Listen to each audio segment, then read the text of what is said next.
Monday, I said Spider-Man's record opening did not prove Marvel was back. It removed Marvel's favorite excuse if it wasn't. Well, Spider-Man has now crossed $1 billion worldwide in less than a week. And with no comparable theatrical event arriving for several weeks, the question is no longer whether Brand New Day is a success. The question is, how high can it actually go? Could it reach $1.8 billion? Could it catch No Way Home? Could it become only the 7th movie in history to cross $2 billion? Meanwhile, days before Spider-Man began vacuuming money out of the global economy, Disney canceled a Marvel series it had already renewed. Contracts were signed, schedules were cleared, the star had an Emmy nomination. And apparently, none of that mattered. So no, this is not Spider-Man video number 3, somehow the box office discourse returned. This is the receipt showing how Marvel could have a billion-dollar theatrical monster and a streaming project it no longer believes is worth making at the same time.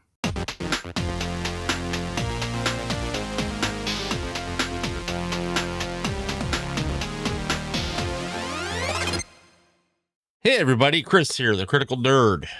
Keep your expectations low and your receipts high, because in Hollywood, even a renewal apparently comes with an invisible expiration date. Spider-Man Brand New Day has now earned approximately $1.05 billion worldwide. That includes roughly $407 million domestically and $646 million internationally. It became the second fastest movie ever to cross $1 billion behind only Avengers Endgame. And it did it before completing its first full week. Wow. Now comes the important question. What stops it? There are movies opening throughout August, but nothing currently on the schedule looks like another 4-quadrant theatrical event capable of taking Spider-Man's audience away. The next few weekends look less like competition and more like Spider-Man receiving a short-term lease on the multiplex. The second weekend decline? Well, still look enormous because the movie opened to $360 million domestically. Even a 70% drop would produce another $108 million weekend. That percentage would generate several thumbnails featuring Tom Holland crying beside the word collapse. But $108 million would still be a massive opening weekend for almost any other movie. At this point, I would place the likely worldwide finish somewhere around, I'm just going to throw this out there, $1.8 billion to $2.1 billion. Now, that's not a guarantee. The second weekend is the next major receipt. But $2 billion is no longer internet fan fiction typed entirely in capital letters. It is now a legitimate question, which makes what happened to WonderMan even more interesting. In March, Marvel officially renewed the Disney Plus series for season 2 and said it was in full development.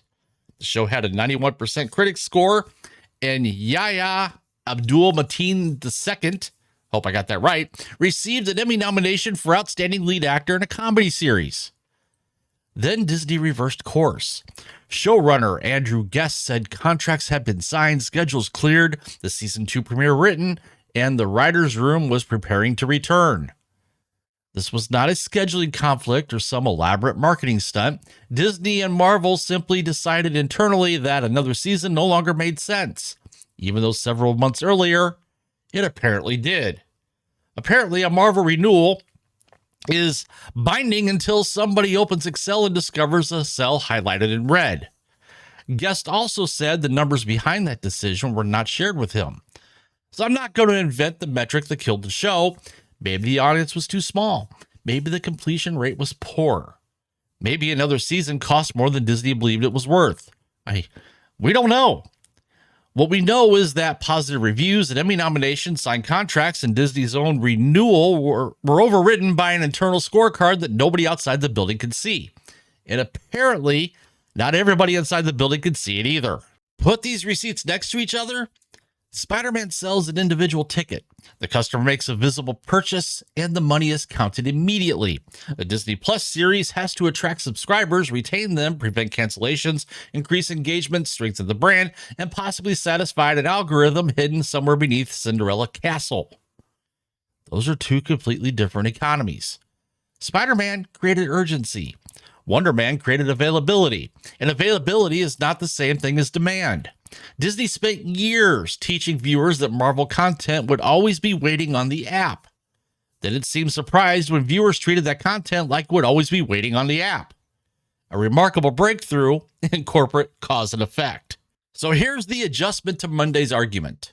Spider-Man proved Marvel still has an enormous audience, and if the runway remains clear, Brand New Day may be heading toward $2 billion.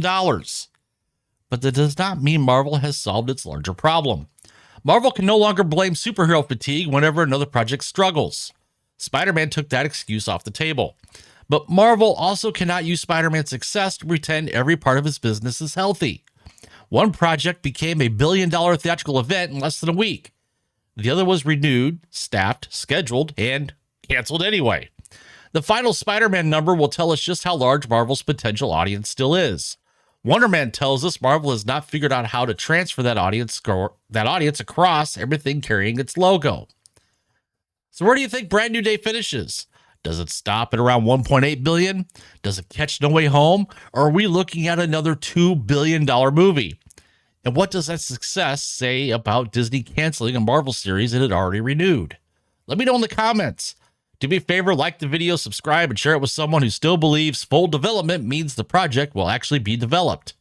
I'm Chris, the Critical Nerd.